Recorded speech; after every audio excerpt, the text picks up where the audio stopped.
Әссәләму алейкум вә рәхмәтуллахи вә бәрәкәтүһү, хөрмәтле дин кардәшләр. Бүген башка заман. Уялчан булма, уялып торсаң, бер нәрсәгә дә ирешә алмассың дип үгетләүчеләр, балаларына шундый тәрбия бирүчеләр күп. Ислам динендә уялчанлык хупланамы? Бу сорауга мөгаллимә Сылу Вәлиева вәгазы аша җавап бирә. Бисмиллахир-рахманир-рахим. Хәерле көннәр, хөрмәтле тамашачылар, дин кардәшләрем. Бүгенге вәгазьнең темасы уялчанлык, уялу хәяле. Уялчанлык, уялу хәяле булу ул мөселман кешесенең иманының иң бөек дәрәҗәләренә күтәрелү. Пәйгамбәрбез Мөхәммәд Мустафа саллаллаху алейхи ва сәллям әйткән: уялчанлык иманның бер тармагы.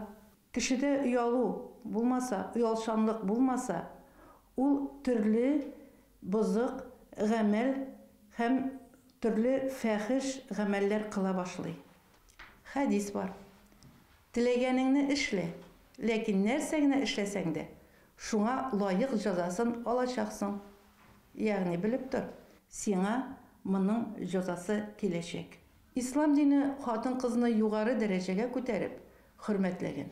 Ислам хатын-кызны чит кешеләр каравыннан саклаучы. Бөркәнчек хәстәрен күргән. Бөркәнчек ир белән хатын арасында мәхәббәт һәм бер-берсенә бәйләнгәнлекне саклый.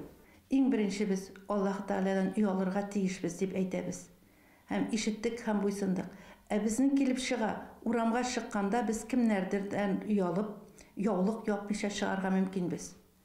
Мәчеткә укырга килгәндә дә, мәдрәсәләргә укырга килгәндә дә, урам буенча гауратлары ачык килә.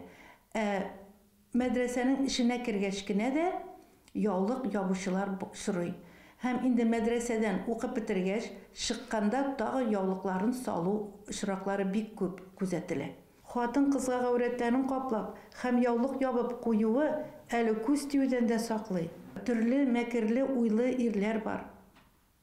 Һәм төрле мәкерле уйлы хатын-кызлар да булырга мөмкин. Бар.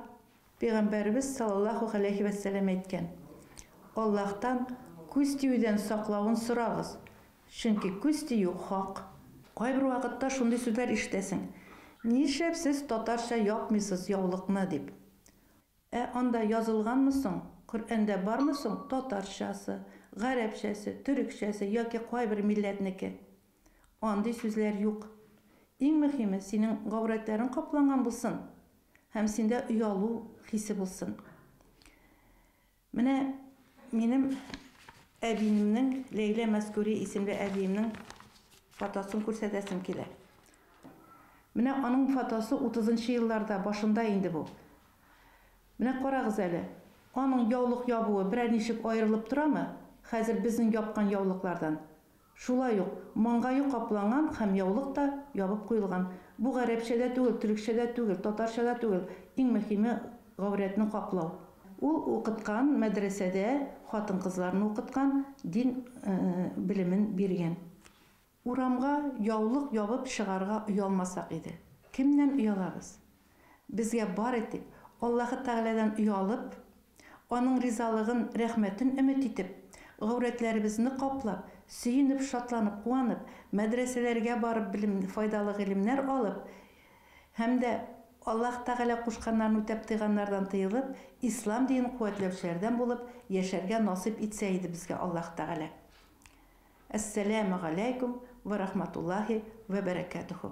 Исламда уялчанлык хупланмаган урыннарда бар. Мәсәлән, дини белем алуда артык уялчанлык надан калуга китерергә мөмкин. Барыгызга да исәнлек, саулык теләп, бүгенгә сау булашам. Әссәламу алейкум ва рахматуллахи ва бәрәкәтүһү.